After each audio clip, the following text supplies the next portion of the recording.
Go ahead. Hi, everybody. How's everybody doing today? I'm sure you guys all know me, but Jessica Thompson. I'm the infectious diseases pharmacist at Renown, and we have Mike Stander, retired infectious diseases pharmacist, formerly at Renown. Dr. Krasner's unable to make it today, but we're glad you guys were able to show up for our Antimicrobial Stewardship Echo Clinic this month. Today I'm going to be talking about Fluconazole, jokingly referred to at our facility as vitamin F.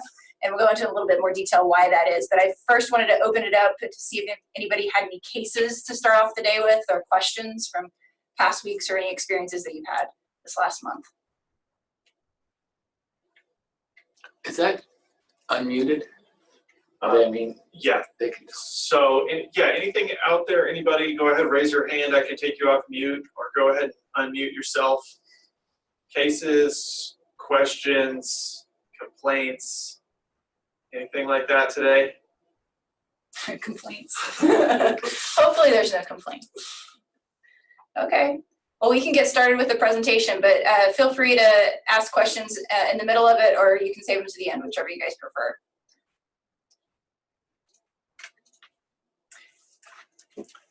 Anyone present something? No. Oh, okay. Okay, so today we're going to be talking about Fluconazole. Can I just push the button? Yeah. Did it go? Oh, my bad. Go ahead. Okay, we're going to talk about the need for antifungal stewardship and mostly focus on Fluconazole, the basics of it, the current susceptibility rates, at least in the northern Nevada area, and talk about treatment guidelines and opportunities for antifungal stewardship, specifically for Fluconazole in the hospital.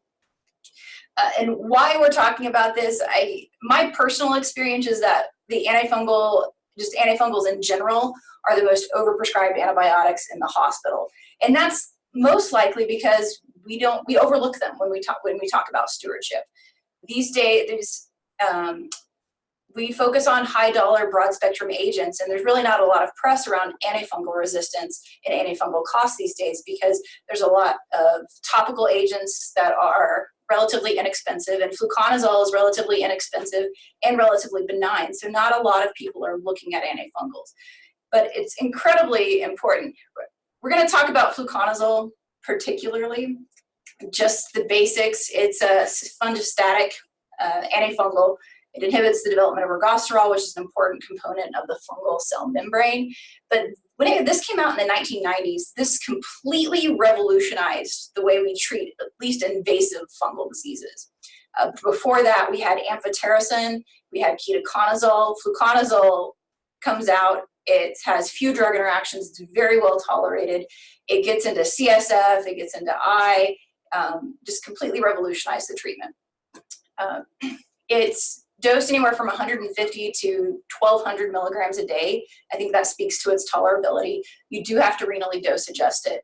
But the really good thing about this is it's actually 100% bioavailable. So you can give it orally and get the same concentrations as if you had given an IV. So again, previously amphoterrible would be IV on a daily basis for the duration of a coccidioidomycosis infection. Now patients can be discharged on oral Fluconazole for the remainder of their months-long treatment, as an example. But we're not going to talk about the big stuff today. We're going to talk about the basics. Fluconazole, we mostly use this for candidal infections, so yeast such as Candida albicans being the most common. It does have other activity. Resistance is seen with Candida glabrata as well as Candida krusei, and you may have also heard of Candida auris, which has made the press lately as a very resistant fungal pathogen that we're now seeing in the United States. We have yet to see one here in Reno, as far as I know. This is specific to Renown data right here, but my guess is, since not a lot of facilities are doing antifungal sensitivity testing, and even while we do it, we only do it on sterile isolate, so our numbers each year are very limited. Our albicans susceptibility rates are very, very good at 100% for sensitive and 100% for susceptible dose dependent. Glabrata, they don't actually have a susceptible, if you will, breakpoint. They have what's called a susceptible dose dependent breakpoint, meaning if you have a glabrata infection, you need to use higher doses of 400 to 800 milligrams. I bring this up particularly is that This has fluctuated over the last several years, the susceptible dose-dependent percentage for Candida glabrata. A couple of years ago, we were down to 50%. We're on our way back up. I think it was 80 or 90% this last year for us, but it's still very concerning, and we definitely need to be stewards of our antifungal agents. And while I don't necessarily report it here, we have also seen a kind of Candida resistance with our Candida glabrata isolates as well. So stewardship is incredibly important, because if we don't reserve our antifungal agents, we're going to be left with amphotericin. And I briefly touched on this. It's IV only, but it's relatively toxic. I'm sure everybody's heard of it, if not used it, but associated with electrolyte abnormalities, infusion-related actions, and nephrotoxicity really being the big side effect. We have liposomal agents now that are a lot less toxic, but the toxicities still exist, and the liposomal agents are relatively expensive compared to our other agents as well. So the next few slides are going to talk about some common indications. Again, we're not talking about some of the more invasive fungal infections. Common indications that we see in the hospital, whether or not it's appropriate to use fluconazole. And again, the term vitamin F is a joke. We see it so commonly in the hospital that we refer to it as vitamin F, and we are trying to fix that. And so these are the actions that the disease states that we've really focused on with our antifungal stewardship. The first one is Candida in the urine.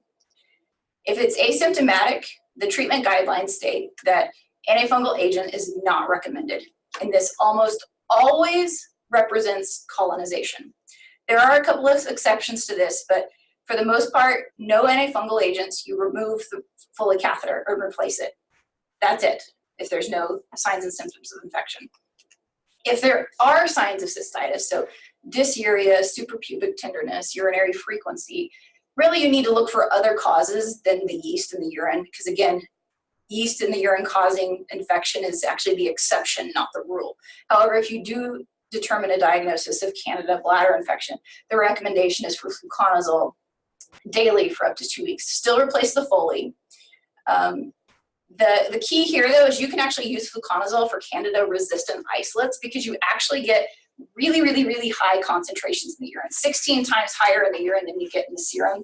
So those Candida glabrata isolates, you can confidently treat with fluconazole if it's in the urine only. The guidelines, here's some tidbits that the guidelines say. Pyuria, which is white cells in the urine, cannot tell you the difference between infection and colonization. And I know you guys have all heard Dr. Krasner preach about asymptomatic bacteria. Well, this is asymptomatic Candiduria.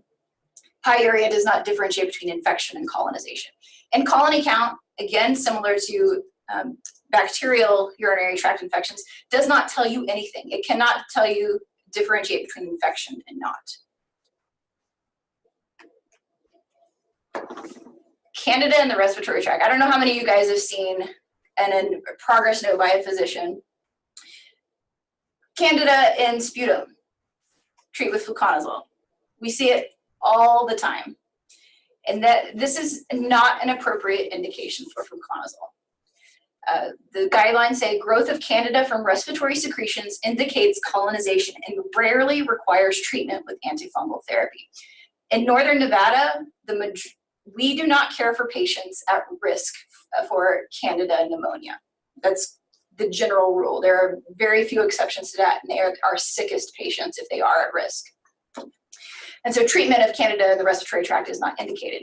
If you do want to pursue a diagnosis of Candida pneumonia, the recommendation is actually to get a biopsy to confirm that diagnosis, not just base it off of Candida in the sputum. I know Mike fought this fight for years, and then people forget and you have to refight it. But this is as clear cut as it gets in the guidelines with do not treat Candida in the sputum. There is one exception, I'll go back, is systemic candidiasis. I won't go into a lot of detail here, but if a patient is not improving on broad spectrum antimicrobial therapy in the ICU in particular, and you find Candida in more than one site, so sputum urine or sputum skin, you may consider treatment for systemic candidiasis. If you have a good response within a couple of days, you may continue treatment for systemic candidiasis. If you don't have a response within a few days, you can DC. Hello? So oropharyngeal candidiasis is a common complication of antibiotic therapy. So again, we want to make sure our antibiotics are used stewardly, but they're not, you can't avoid all antibiotic use. So you will get some cases of oropharyngeal candidiasis. Again, fluconazole is not the drug of choice here. The preferred route of treatment are just topical, with clotrimazole troches being the preferred route or preferred drug, and then if you can't do that, nystatin. Unfortunately, if your patient is intubated, you would have to use oral fluconazole, but the majority of patients, clotrimazole troches or nystatin suspension are preferred. And if anybody's ever kind of looked at a patient that has had oropharyngeal candidiasis and given them fluconazole, this just washes away within a day or two. Technically, it's not washed, but that's what it appears. It completely dissipates within a day or two. You get a very quick response. So 7 days of treatment is all that is indicated. Vulvovaginal candidiasis, again, another common complication of antibiotic use. But again, fluconazole is not the answer, despite almost every provider prescribing fluconazole as first line. Any topical agent is really preferred. And if for whatever reason there's a contraindication or the patient is not willing to use a topical antifungal, then you can do fluconazole 150 milligrams PO times 1. If it is severe, in our facility, what you see is 200 milligrams daily for forever. But really, what it should be is 150 milligrams every 72 hours for 2 to 3 doses. That's for severe. You do get the patient who's on 6 weeks of antibiotic therapy, who gets, you treat and it comes back, you treat and it comes back. They actually have recommendations in the guidelines for this type of scenario. You do 1 to 200 milligrams a day for 10 to 14 days, and then you go to a prophylactic regimen of 150 milligrams a week. So you could do that for the entire 6-week duration of their antibiotic course, for instance, for osteomyelitis. But again, it's not 200 milligrams a day for 6 weeks. It's 200 a day for about 2 weeks, and then 150 a day, a week thereafter. Another indication, Candida Intertrigo, so Candida skin infections. Again, very, very common. Intertrigo in general it's actually the exception for it to be caused by Candida. Most often it's just irritation. So the preferred treatment are drying agents and barrier creams. But if you do start to see the satellite lesions, can I touch this? Just a second. Oh. The satellite lesions around, which is a big indication of Candida right here, you can treat. Again, topical agents are preferred. But again, if you have refractory disease, you can use oral daily for 7 days. What's important to note here, again, this isn't weeks of therapy. 7 days is sufficient. And similar to, say, a strep cellulitis, where that bright redness turns into that port wine staining color, it takes a lot longer for that dark redness to resolve. Is very similar with Candida Intertrigo. You treat for 7 days and there'll still be some residual redness, but it should be kind of a darker, deeper color and not this bright red like you're seeing in this picture. The last disease state I'll talk about is our intraabdominal infections. And this is a relatively controversial area, particularly in patients with recurrent intraabdominal infections. It's pretty clear cut, actually, though, in a community-acquired intraabdominal infection that Candida should not be empirically covered in patients with community-acquired intraabdominal infections. If they have a recurrent intraabdominal infection, fluconazole or an echinocandin candid may be indicated, depending on risk factors, and so on. But if you do treat and you use fluconazole, it is not a 200 milligram a day dose. You need to treat aggressively with 800 milligrams times 1 and then 400 milligrams a day. This is a very common area for under dosing of fluconazole. We see 200 milligrams all the time in this population. It really should be 400 milligrams a day, at least until you can get sensitivity results back if you have that capability. I see clinical evidence of intraabdominal and significant risk factors. Mm-hmm. Okay, because This, An asthmatic leak was necrotizing. What are some of the other ones? Recent abdominal surgery and this is straight from the guidelines. The general rule is if it's a tertiary peritonitis or a secondary peritonitis gone bad. So if somebody came in with a general rule, like an asthmatic leak. where they failed antibacterial therapy, a course of it previously, and now we're treating for a recurrent infection. The majority of providers, and it's consistent with the guidelines, go ahead and add fluconazole empirically in that population. So what does this mean? All of this mean? The antifungals, including fluconazole, are not vitamins. They shouldn't be given to everyone that walks in the door, despite that my thought is that they do get them. And then, honestly, fluconazole is not indicated for the majority of the infections that we discussed, and definitely not first line. It's not indicated for asymptomatic candiduria. It's not recommended for treatment of respiratory isolates with Candida, not for mild oropharyngeal candidiasis, not for uncomplicated Candida Intertrigo.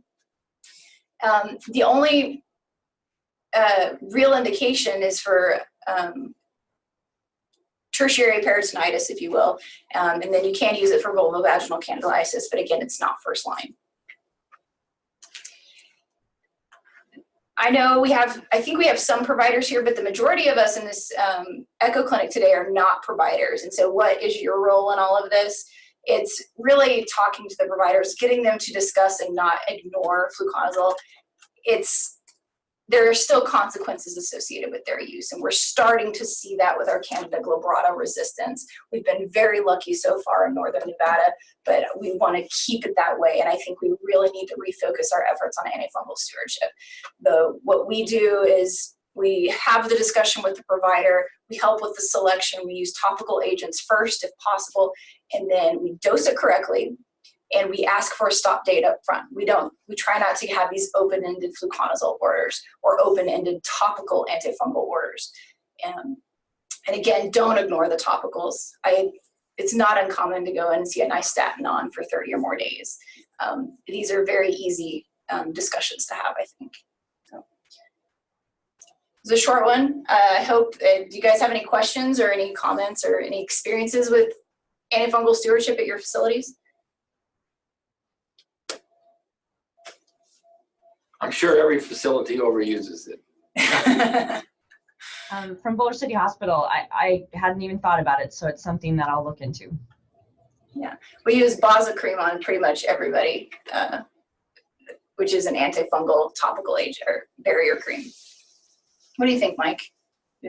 I just remember when this all started, the company that came out with fluconazole, they were promoting this because it was inexpensive and not toxic.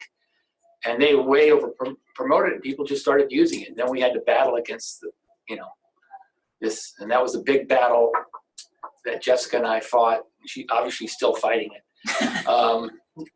for years. I remember with respiratory tract, and someone would culture it from a BAL or trach aspirate in the ICU. And I remember copying from the Infectious Disease Society of America recommendations about not treating, and I put it in all the charts. I just put it. And then I remember not years after that, one of the pharmacists was rounding and saw yeast in the lung and said, "Oh, we better start fluconazole." I remember that. Yeah, this is the candidiasis guidelines are actually some of the guidelines that I print off and highlight the most often of all the guidelines that are, just because it's so clear with the way they've delineated it. It makes it very easy, I think, for providers to accept as gospel, if you will, how clearly it's worded. Now, the thing is, transplant's a whole nother ballgame. We don't do transplant. But when you get into transplant, there's a lot more indications for it. Any questions out there? Feel free to take yourself off mute, raise your hand, anything like that. Does anybody have any suggestions for future echo talks?